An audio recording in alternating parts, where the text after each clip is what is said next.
MD Habibullah লিখেছেন, বরকতময় রিজিকের জন্য একটি অব্যর্থ আমল বলে দিন, খুব সমস্যায় আছি।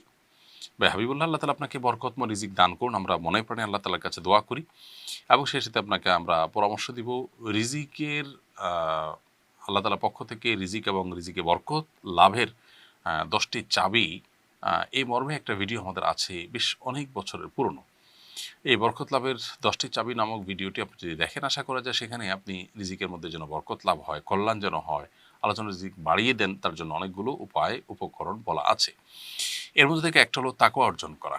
আল্লাহ তাআলা বলেছেন যে ওয়ালাউ আন্না আহলাল কুরআন আমানু ওয়াত্তাকাউ লাফাতাহনা আলাইহিম বারাকাতিম মিনাস সামা। কোন জনপদের মানুষরা যদি তাকওয়া অবলম্বন করে, আল্লাহ ভীরুতা অবলম্বন করে, তাহলে সেক্ষেত্রে আল্লাহ বলেছেন আসমান থেকে তাদের জন্য বরকতের দুয়ারসমূহকে ওপেন করে দিবেন। ইস্তেগফার করলে আল্লাহ তাআলা রিজিক বাড়িয়ে দেন, আত্মীয়তার সাথে সম্পর্ক ভালো রাখলে আল্লাহ তাআলা রিজিক বাড়িয়ে দেন। রিজিক বাড়ানোর আরও যে সমস্ত আমলগুলো রয়েছে কোরআন হাদিসে, সেগুলো আমরা বেশি বেশি করার চেষ্টা করব। আল্লাহ তাআলা আমাদেরকে তৌফিক দান করুন।